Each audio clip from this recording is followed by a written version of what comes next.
Welcome back to the channel आसान में GK. आज का जो वीडियो रहने वाला है, जिन भी लोगों को वेट है कि एसएससी एमटीएस का हम एग्जामिनेशन देंगे इस साल पहली बार, जो बिगिनर्स है या फिर जिन भी लोगों ने 2024 का पेपर दिया होगा, 2025 का पेपर दिया होगा, अभी हाल ही में कुछ दिन पहले एसएससी एमटीएस 2025 का हवलदार का यहाँ पे कट ऑफ जारी हो चुका है। ठीक है, तो जाके ऑफिशियल वेबसाइट पे देख लीजिएगा। सीएचएसएल का भी रिजल्ट डिक्लेयर हो चुका है।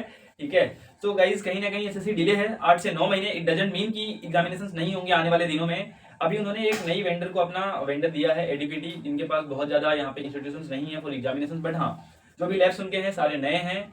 2025 में हमने देखा कि कितनी ज्यादा गड़बड़ियां हुई थी एग्जामिनेशन सिस्टम में, किसी को माउस काम नहीं कर रहा था, किसी की प्रॉब्लम हुई थी, उसके लिए आवाज उठाई गई तो नई वेंडर को यहाँ पे दिया गया। हालांकि इनके भी उतने ज्यादा अच्छे नहीं हैं, बट लैब्स नए हैं। ठीक है, और एक एक लैब्स में बहुत सारे लोगों का एग्जामिनेशन हो रहा है, तो बहुत ज्यादा घबराना नहीं है। हो सकता है कि जाने के बाद आपको टाइम लगे एग्जामिनेशन में। तो इस वीडियो के माध्यम से हम जानने वाले हैं कि अगर आपका एग्जामिनेशन 2026 में एसएससी एमटीएस का है तो आपको किस तरीके से अपने आप को डे शेड्यूल करना है, जीके में क्या चीजें पढ़नी है, इंग्लिश में क्या पढ़ना है, मैथ्स में क्या पढ़ना है, रीजनिंग में क्या पढ़ना है।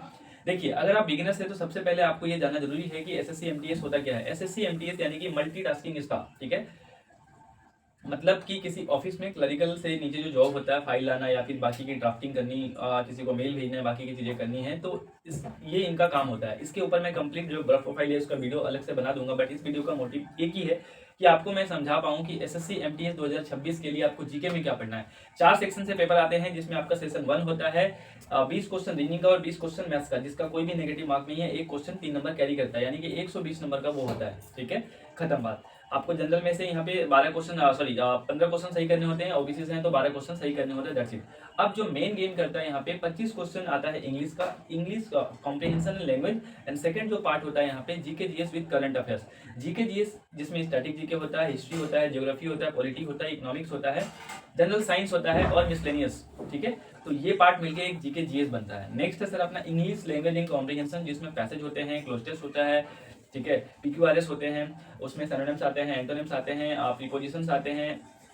ठीक है, यहाँ पे noun, pronoun, adjective, voice, narration, सारी चीजें को मिलाकर हमारा जो एक पार्ट बनता है इंग्लिश लैंग्वेज एंड कॉम्प्रिहेंशन। तो ये मैंने सिलेबस डिस्कस करवा दिया। अब बात करते हैं कि हमें पढ़ना क्या है और किस टॉपिक से।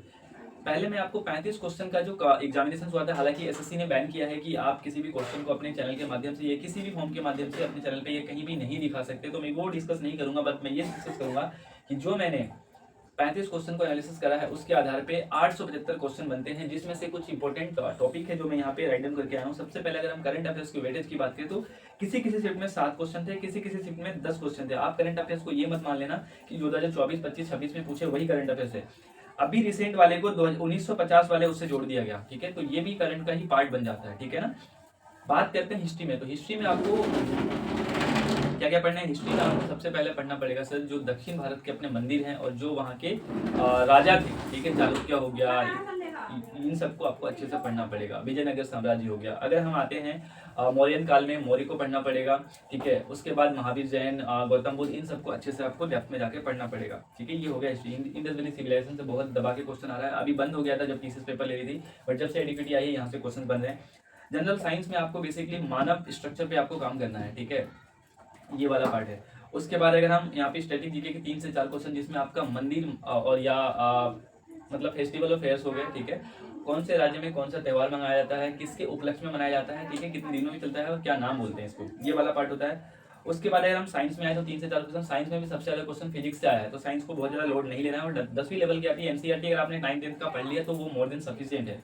ठीक है, उसके बाद सर इकोनॉमिक्स को जीडीपी, जीएनपी, ठीक है, इनको अच्छे से पढ़ना पड़ेगा। और इसको रिलेट कर दिया इन्होंने करंट अफेयर से। 2025 का जो पेपर हुआ था, सॉरी 2025 का अभी फेब में, तो यहाँ पे देखने को मिला था। ठीक है, उसके बाद पॉलिटी में वो नहीं आ रहा है कि फंडामेंटल राइट्स कहाँ से कहाँ तक है, पढ़ना इसमें मिलान करने वाले आ रहे हैं, भाषा के तौर पे आ रहे हैं कि मान लीजिए पंचायती राज व्यवस्था भारतीय संविधान के कौन से भाग में है।